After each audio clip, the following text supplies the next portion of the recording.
So, welcome to the You Are the Creatrix podcast once more with myself, Angie Litvinoff, and my guest, Maddy Harland, as part of the Wild Power season. So, Maddy co founded a publishing company, and that's called Permanent Publications. And in 1990, and in Permaculture magazine in 1992, to explore traditional and new ways of living in greater harmony with the earth. But bear with us because Maddy will explain that in more depth as well. And she's the author of Fertile Edges, Regenerating Land, Culture and Hope, and the Biotime Log. Maddy and her husband Tim have designed and planted one of the oldest forest gardens in Britain. So once a bare field, it's now an edible landscape and a haven for wildlife. They are now living in Devon, where they're caring for a woodland, which is a sanctuary for rare species like dormice, glowworms, and pied flycatchers, and retrofitting a Devon longhouse to become zero carbon. So that sounds really exciting project. And it's a place for healing and retreat for people and a space to connect with the wild. So welcome, Maddy, as my guest. Well, thank you so much for inviting me. It's lovely to be here. Oh, likewise. Yeah, it's just so wonderful to come together like this. And what I was saying shortly, actually, before we began the podcast to Maddy, was that this dynamic space of pioneering, passionate women is just something that really nourishes and feeds the soul. So for me, it's just my happy place, really. So it's just wonderful. So tell us about you, Maddy. Tell us about your life. Oh gosh, well, it's a very long life, so I'm going to have to be very selective. So I'm still editing the magazine after 3 decades, which makes me feel quite old. But I've got this new project, which is a 12-acre woodland with areas of wildflower meadow as well, and that's where the glowworms live. And it hasn't been touched for decades, which in some ways is wonderful because it's very wild, and in other ways it means that some of the old hazel coppice is beginning to fall over because it's so heavy. So what we're going to do is just gently cut the coppice that needs cutting, and bring it back into good heart and heat the house with the wood, which won't kill the coppice stalks. They'll just regrow. And so really we'll be doing something that has been done for thousands of years, which is cutting coppice for firewood. And what happens is it opens up the woodland, it lets in lots of light. It means that all the woodland flowers, the bluebells and the primroses and the wood anemones start to flourish again. And then because there's flowers, all the insects come in for the nectar, and then the birds come in to feed on the insects, and the whole sort of wonderful ecosystem begins to go into a higher gear of species diversity because of human interaction. So it's one of the few, or not one of the few, but it's one of those occasions where we're actually copying from ancient times the woolly mammoths that used to come into woodlands and just knock over trees and create clearings and allow for different species to thrive. So that's what we're doing, really. We're mammoths. It's really inspiring to hear how well, in some ways this podcast is about an introduction to permaculture as well. Like, it feels like there's going to be a lot of inspiration coming from this, and people can of course go and explore, and we can talk about that at the end as well. But it's just that sense of connecting in a way which honors, respects, and the environment that you live in, and also that it is a dialogue, right? It is a relationship. So it's actually also being part of that merging with the landscape, the way that you describe how it's a restorative experience. People, you know, the love is being restored, it's being awakened. You're awakening the landscape, Maddy. So it just feels like, you know, that is very profound. Can you tell us about your connection, the connection that you have with the wild, how you feel, how you interpret that for yourself? Well, you know, I grew up in North London, so the streams that I dammed as a kid ran through parks and were very manufactured. But I had this incredible opportunity from about the age of 5 to go over to the west coast of Ireland, to Connemara, and hang around on boats. And my family were into fishing, and in those days it was the most pristine, incredible environment, really wild, not many people there at all. And we just used to spend weeks on boats, and then landing on islands, making campfires, exploring, finding ancient Celtic crosses on remote islands. It was an amazing childhood experience, and it taught me the deep joy of being in the wild, and how it frees your soul and just makes you feel so at one with all the elements. And you have this experience of feeling the air on your skin and the water and the sunlight, and it's just an amazing. So for a London kid, that was like blasting open the doors, not just gently opening a door. It was an incredible portal of extrasensory perception for me, and I never forgot it. And all of my life I've been a seeker of the wild, and then this opportunity came quite late in life to come down to Devon and become guardians of this woodland. And the philosophy behind that is very much do no harm, just try and be a force for good. It's not my wood, and they're not my creatures. I'm just passing through for a period of time, and we're trying to leave it in a better heart than we've arrived, using, I suppose, decades of permaculture knowledge, and having been so lucky to know lots of restorative woodland people over the years. So that's really the essence. And what's my relationship? I go and I sit at the wood absolutely every day, and I watch the woodpeckers drumming. I watch all the different birds. I always have a robin who's hanging out with me. But I saw a pied flycatcher, which is a gorgeous little chubby black and white songbird that comes all the way from Africa to breed.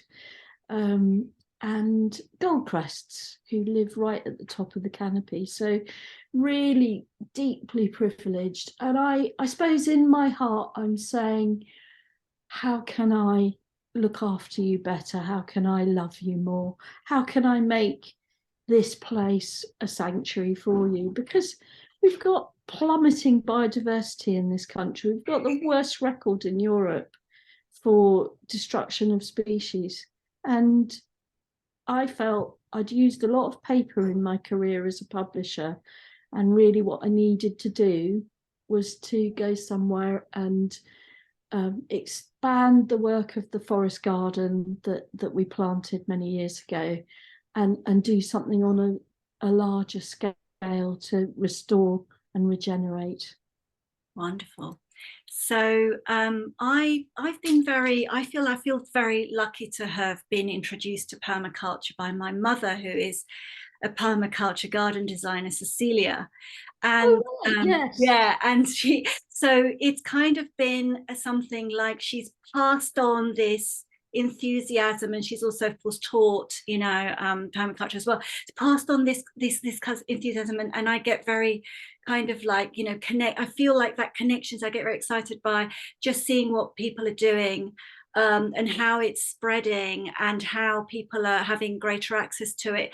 What would you say, kind of in kind of like sort of like in a nutshell, what is permaculture to you, so that for those people who are really not familiar with it, or who perhaps it's only restricted to a particular thing, how it's so expansive and it's, you know, so many things. What does it mean to you, especially if you're describing it maybe for the very first time to somebody who may be unfamiliar with it? So permaculture is a collection of 3 ethics and then a collection of principles that are based on the observation of nature and understanding how nature works to create cycles rather than energy sinks, to be self-sustaining, to always be able to fertilize and regenerate itself. Nature is an incredibly powerful, amazing, you know, the ultimate creative force on this planet. And what permaculture does through protracted observation is take those principles and then try and design systems that are self-sustaining, creative, adaptable, and abundant. And I think the essence is that, you know, people think permaculture is all about just gardening, and it's wonderfully demonstrated in a garden, and it can be demonstrated in a tiny yard. It doesn't have to be a great big forest garden or even a, you know, a woodland or a regenerative farm, but it can be. But also, because it's natural principles, we can apply them to community systems. We can even design a podcast on permaculture ethics and principles, which I bet they sneaked in if your mother's brought you up. and we've designed a publishing company based on permaculture principles, so you can design enterprises and businesses with it, because the essence of it is understanding how natural systems work and then applying those principles to whatever you choose to design. Okay, so it's, you know, really looking at a lot of the time when people have come across permaculture, I think, well, it's all about a different way of gardening, which isn't exactly wrong, is it? But it's so much more than that. It's like, it's a, you know, it's the beginning, if you like. You can dip your toes in. I mean, what I found during lockdown, which was really amazing, is how people, because they had time, you know, some people just, you know, they had time, you know, they began to look at nature very differently. And, you know, I remember we lived quite close to an A road and there were no cars, and so you could hear the sound of the birds once more, and that was just incredible. But I think that I also grew up in a city, and 2 cities in fact, but I also feel that the way that I held the space as well when I support people through those transition as really becoming more at one with rhythms and cycles, is that sense of got to get out there and just be.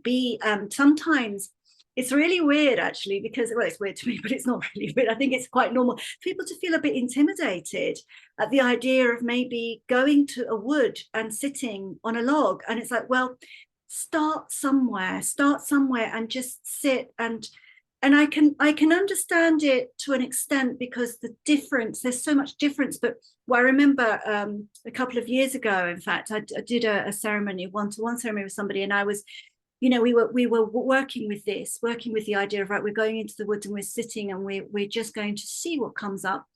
And that sense of, I suddenly became aware that we were in such good company, and that the presence of the word itself actually did feel almost overwhelming when you began to acknowledge the amount of life that was there in the silence, you know, and actually it wasn't silent at all. There was a lot of commotion, and that, however, it was very harmonious, and it was really you know, opening us to that sense of connection. And that, I think, that is what possibly is a bit intimidating at first. I think, oh my goodness, it blows your mind. And so that sense of start somewhere. Where do you think people could begin? If they can start somewhere, what would you say would be a good way to start? Oh, just your back doorstep, literally. You know, just find a place, that where you can hear birdsong. It could be your local park. I was talking to someone in New York last week and saying what an amazing resource Central Park is. It's so huge that you can literally go into it and not hear traffic in one of the most incredible cities in the world. So just find a place. If you're lucky enough to have a garden, have a sit spot, make yourself a little bench or just have a chair somewhere where you're comfortable and go there, even if it's just for 5 minutes every day. Just observe, just let the day fall away from you and tell that busy little monkey mind, put the thoughts to one side in a basket and just focus on the 5 senses. What are you feeling? What are you hearing? What are you seeing? How does your skin feel? Just immerse yourself in that space on a daily basis and ask, how can I contribute to the abundance of this space? What can I do to give back? Because often we go into nature and we're going in because we're in need of therapeutic qualities in our life. We're feeling stressed, we need to relax, we want to change our brain waves, we want to forest bathe, and that's great, but also how can we give back?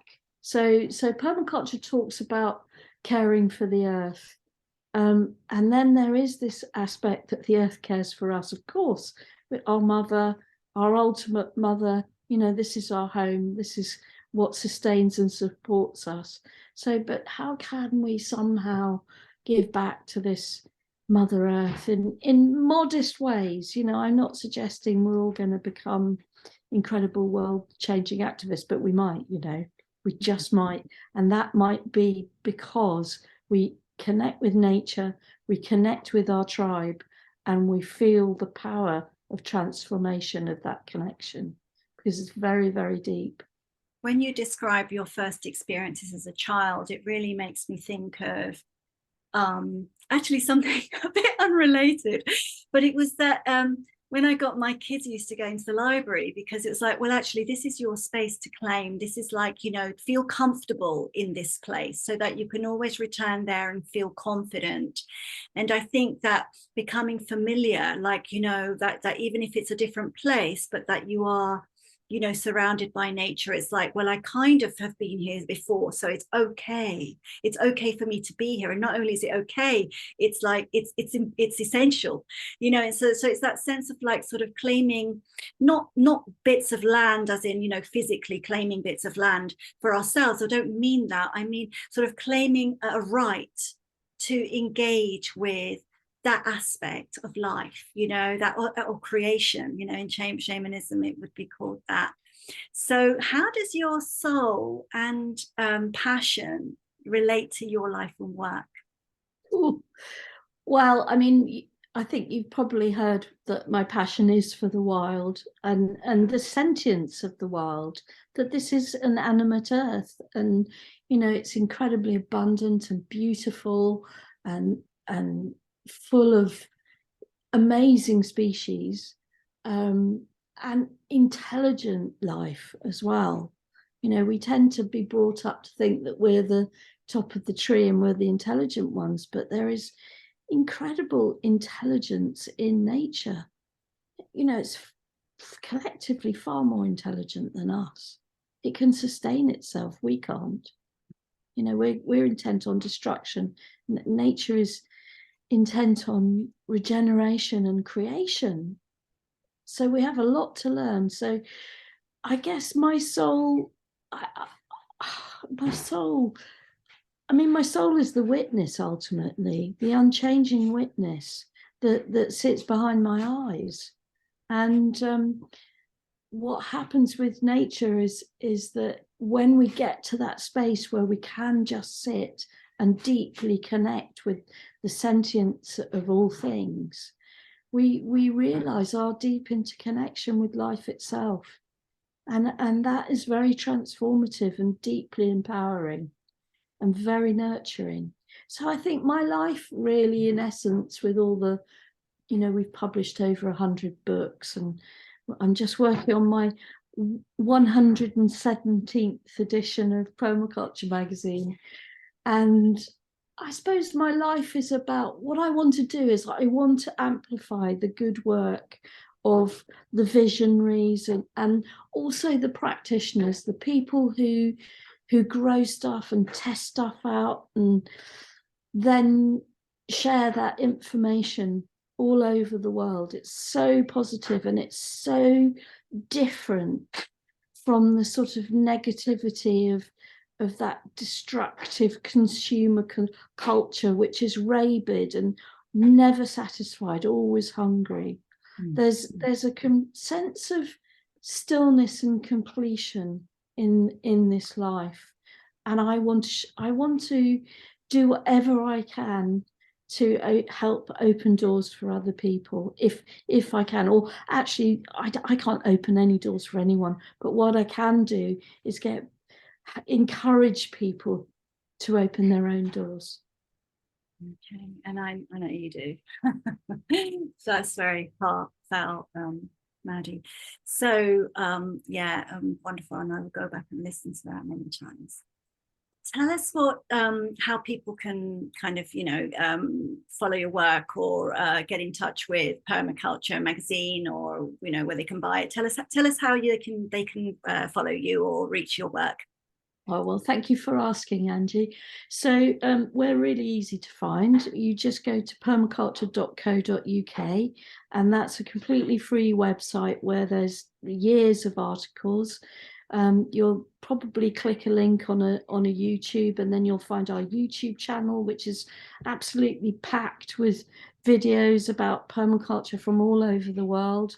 And then if you think, this is interesting, I want to see what they're publishing as well, you can go and look at Permaculture magazine. And if you subscribe for 1 year, you get access to our complete archive of issues. So as I said, I'm working on 117. So you can read 116 issues virtually online, free of charge. They're like, it's through a service called Exact Editions, and it just comes up as a digital subscription, and you can subscribe digitally or you can buy print, good old-fashioned print. Some people love print, and then they can give it to friends, which is good.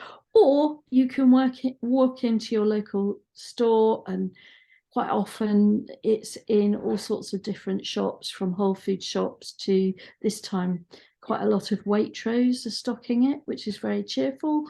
But it's also been found in New York on Central Avenue in a store.